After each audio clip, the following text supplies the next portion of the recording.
My name's Ingrid. I work in the arts as a musician and various other things.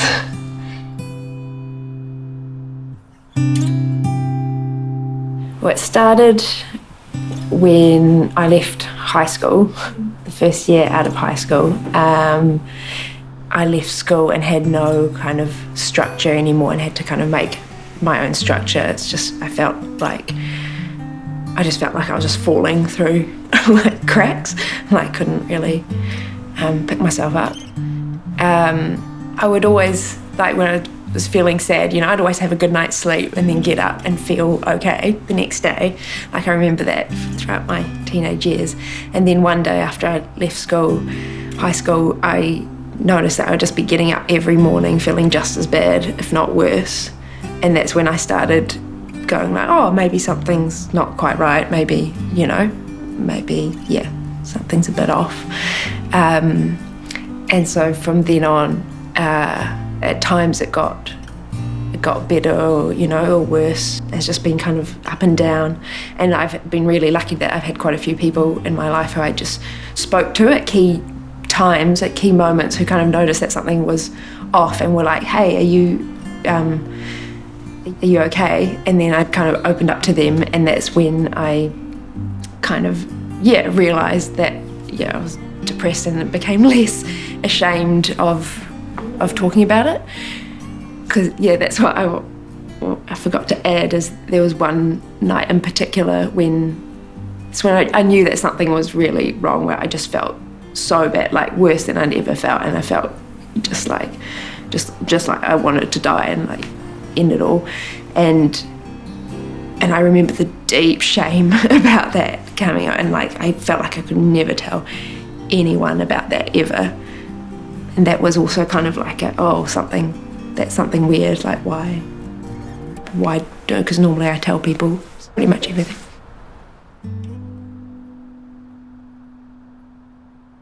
I feel like I know way less about it than depression, but I often I'm like terrified of conflict and of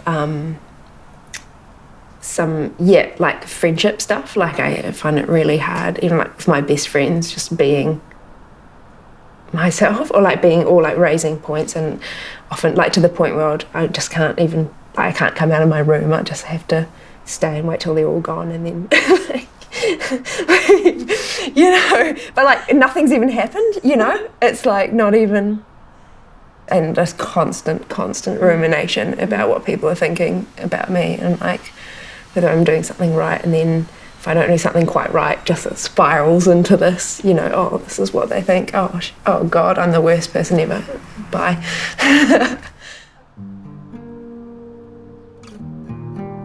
Something good would happen and I'd be like, no, but it's not much, it's not the real thing. And so it felt like I was like never actually living my life. I was never actually coming into like this sense of, this is my life and I'm proud of it and I care about it. It was always just like a thing on the side was my life. And then I was like, yeah. It's almost like this door opens and it's like, this is what the world is. The world is this screwed up place that's really, really sad, and there's no point in you being here.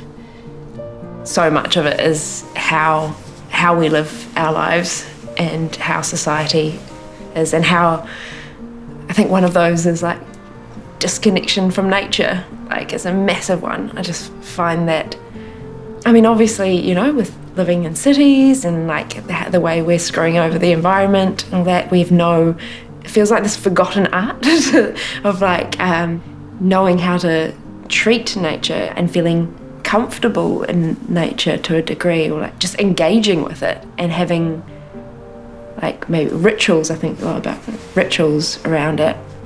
I'll often find that if I spend like a while in nature surrounded by it, the first 2 or 3 days are like excruciating because it's like not what I'm used to. It's like I'm so lonely, like there's no one here, like it's nature, it's just nature. But then after a few days, it's kind of like everything calms down. yeah, it's just kind of there. And that's hugely reassuring, because I think so much of what's here has got to do with human activity and like human relationships, and all that tension and the expectation and the social anxiety, social pressures, status anxiety.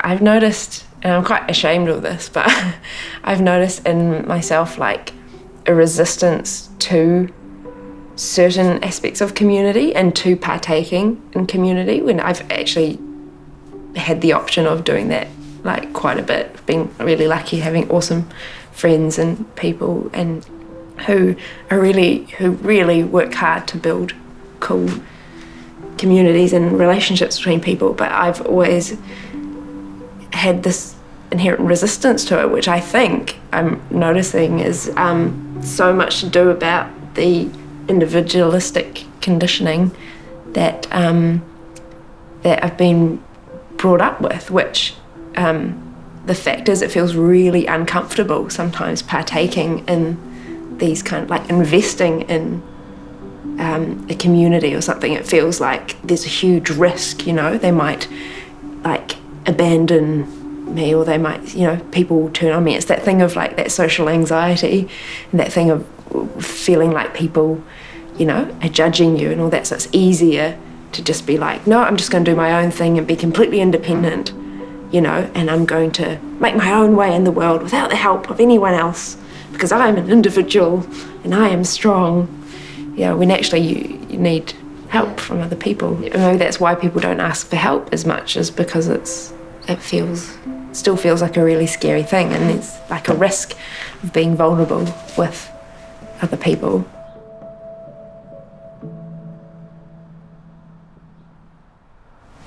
Definitely people, like having 2 or 3 people who are kind of at all times, who know what is going on. Like I think that was kind of a pact I made quite early on with myself, and that a friend told me, she was like, just always make sure someone knows, that who's around you knows that you've had a rough time, especially if you're still in that, you know, in that patch. Just keep that line open, you know, with the world if you can. It's like, even if it's just one person, like, yeah, it's really important.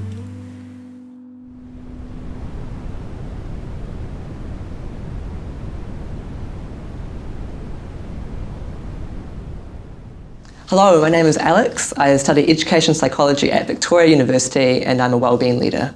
I used to work at a helpline for mental distress and suicide, and it kind of got me very passionate about mental health. My name is Ethan. I was born in Dunedin. I now live in Wellington.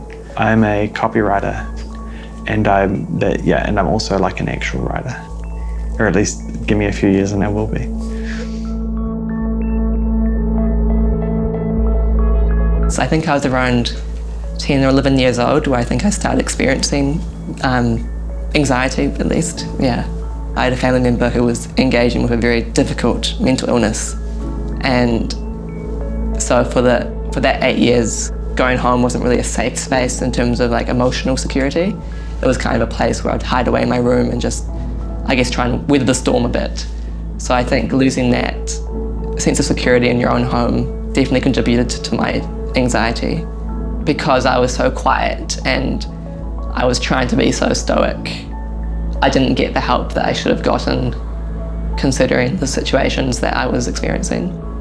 My mum had depression really badly when I was a kid. I think it started as postpartum depression, and then it just got worse and worse. So like it was clearly in my blood, so to speak.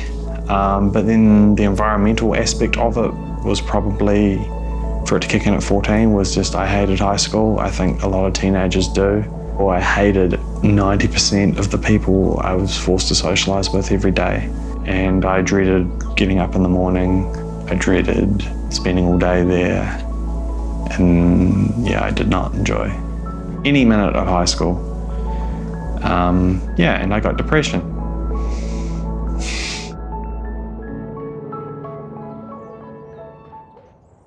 my mum, I was talking to her with my mum one time, and she was like, oh, when you were a little boy, you used to complain about people being in your bubble when they would sit next to you on the couch, and you'd be like, get out of my bubble. And just with time, that bubble just got so big that no matter where I was, there were too many people. If you're like a person like me and you have quite bad social anxiety, you engage with the world as if you, in that manner. But really, people aren't thinking about you that much. People are mostly preoccupied with their own things, and it's really hard to get your head wrapped around that. But if you can, if you're in a bad spot, it'll be tough sometimes. It sounds really like callous and dismissive, but it's actually really helpful. I mean, I think, yeah, it's the dailiness of it that is really difficult. It's really hard to describe how relentless it can be. You don't get a weekend from anxiety, so every day you wake up and you're going to have something in that day that is going to give you some anxiety. I think a big myth with anxiety is that it's the same thing as being quiet or shy or introverted, but it's definitely not. And I think being introverted, being quiet, being shy, those can be very healthy ways to live a life. They're just a different way of being, essentially. But anxiety is debilitating, it's intense, and it stops you from doing things that you want to do. I had an amazing group of friends, and I'm still friends with them today, which is really lovely. And they would like come to my house to hang out, and maybe knock on the door. And I'd hear them in my room knocking and talking, but I'd just pretend like I wasn't home. I think I was afraid of, I guess, embarrassing myself, or just not having the ability to fit in with them, and that being found out by them and then feeling more awful about myself. And it's hard to be able to say, that's the anxiety, not my personality. And it's very hard to be able to cling on to the person you want to be despite the anxious feelings you might be facing.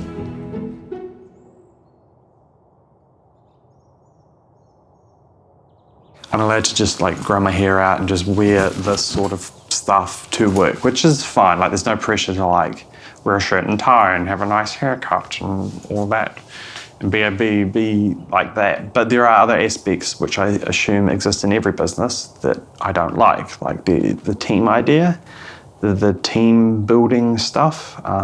That's really stressful for me. But again, like because I'm so drained from having to be around people who, I don't dislike my workmates at all. They're cool people, but I do dislike the fact that it's so ridiculous that it's sort of expected of people to go to work and be professional, and being professional disregards everyone else's personal circumstances. Like the definition of being a good worker, it's for a human being who doesn't exist.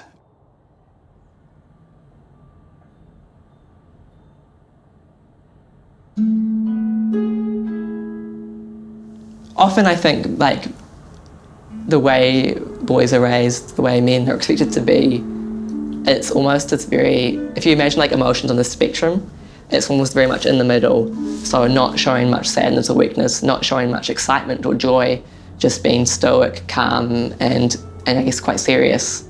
That's kind of an admirable thing that society looks at in men. I remember being like 11 years old watching like a TV show and very purposefully subduing my own vocal excitement because I felt ashamed of showing that much emotion at something. I wasn't taught not to have emotions, but there's definitely an encouragement to not engage with your own emotions, to just dismiss them and bottle them up. That having an emotional range is unmanly and you've got to be completely level. The fact that men aren't allowed to express negative emotions or positive emotions very much, I think has a huge effect on what it's like to be a boy or be a man in New Zealand. That people don't often see the flip side of not being able to show positive emotions either. And even I think things like typical support structures, like the way boys are raised, the way men are expected to be. A group of male friends might never talk about their emotions and their mental health. And then lots of guys won't talk to their parents about it because they'll feel that shame. So all the things that could have been a protective factor, like parents, like friends, just aren't in play because of that culture around masculinity of not showing weakness. And it is a really heartbreaking thing because it means that these things fall under the radar a lot of times.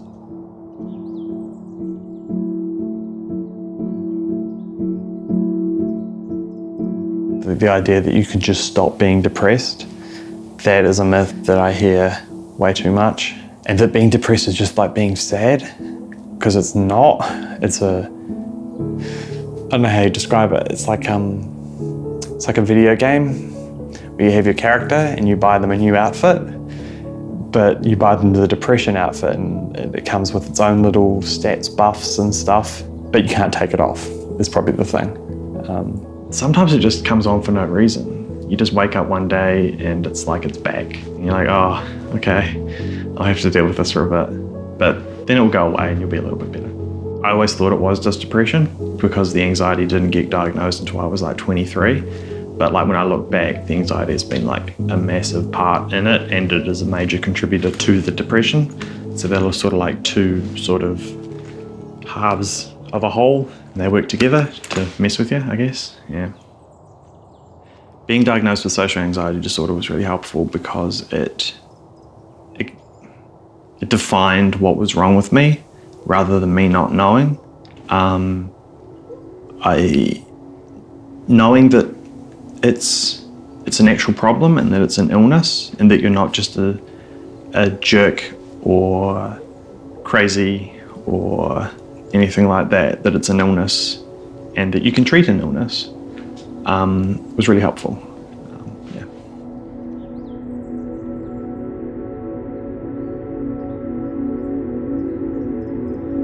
We live in a world where everyone will face struggle, but because we haven't normalised it, when they do face struggle, it's going to be really damaging for their self-esteem because it will make them feel defective, despite the fact, and this is always the most ironic thing with mental illness, is despite the fact that everyone has self-esteem issues, everyone engages with difficulty with their self-esteem.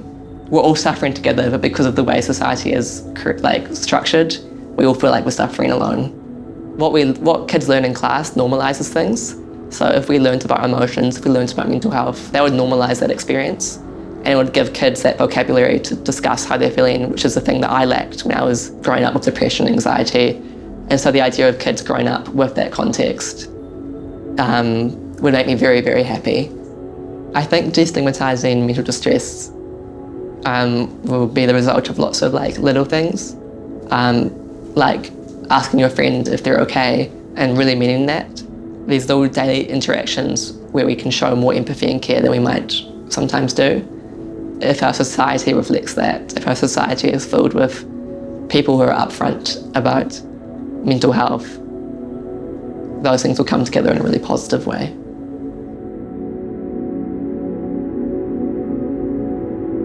There's a part of me that sort of doesn't want it to go away. A part of me that sort of feels like I need it. Like, I wouldn't want to see the world the way someone whose life has just been sort of fine sees it, because I sort of feel like just looking around the world as it is, you see the consequence of the world the people who have just fine are built, and I don't much care for it. I suppose I hope that at a certain point in my life I can get back to a situation where I can control my exposure to things that give me anxiety. I've learned that I'm a very emotional person in the sense that I am very upfront and excited. I use the word hype more than any person I've ever met. And I think almost ironically, I've found myself, despite the fact that anxiety and depression are the opposites of it, but through fighting through it, I've managed to find that person and become that person. So I'm really happy about that. And I think that's a really, empowering message, the idea that you can be that person while still continuing to face that challenge.